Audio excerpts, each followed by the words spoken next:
The fact is, accusations of a massive pedophile ring have happened many times before.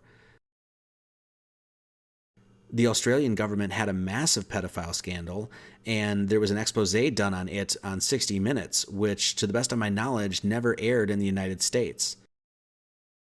Numerous researchers have discussed England's own supposed scandals, with the claims that many within the celebrity culture, including cultural icon and BBC legend Jimmy Savile, are involved in sex, slave, murder, and child trafficking, amongst other things.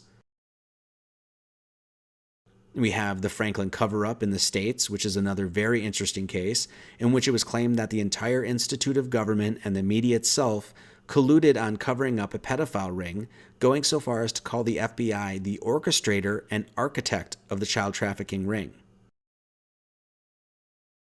Former President Senator John DeCamp was involved in the production of a documentary called A Conspiracy of Silence, which you can watch on YouTube. It was set to air on May 3, 1994 on the Discovery Channel, exposing a network of religious leaders and Washington politicians who flew children to Washington, D.C. for sex orgies.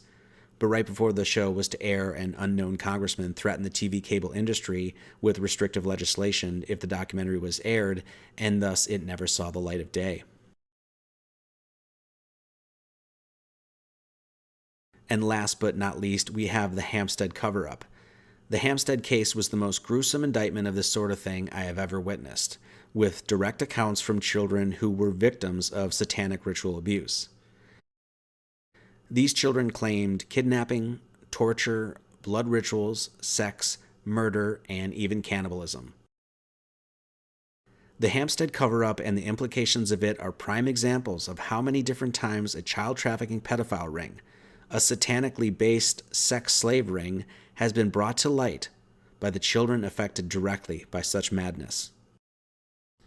I want to include the following audio from the Hampstead case of one of the children who gave a testimony and police confession discussing these actions in her own words. I encourage you to go online and listen to the testimony from these children and the retractions that these children gave, and decide for yourself if you think that these children were lying. Out of respect, I have not included the child's name or face to the alleged victim. I just want to say this once again to reiterate. These children retracted their testimonies, and the claim perpetrators were never charged with anything. Who's they? Who's they? The teachers, the parents, the staff. Every single teacher or specific teachers? No, every single. The whole school does it.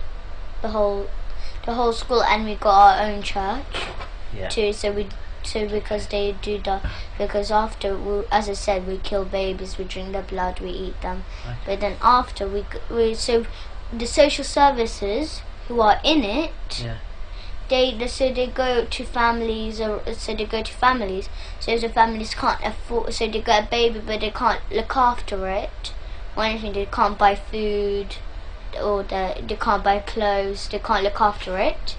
So the families who sell their children, so the social services get them, they say they get them to a foster home, but they don't. Right, okay. So then because our dad, he forces me and to do it, but because we can't, we're not strong enough to cut the baby's head off, he does us to hold the knife, and he puts his hand at the top of our hand, and he helps us to cut the baby's head off, because he's learning, he's teaching me, and so when we're older, to do it to our own children and do this kind of stuff to our own children. Where is it this that happens?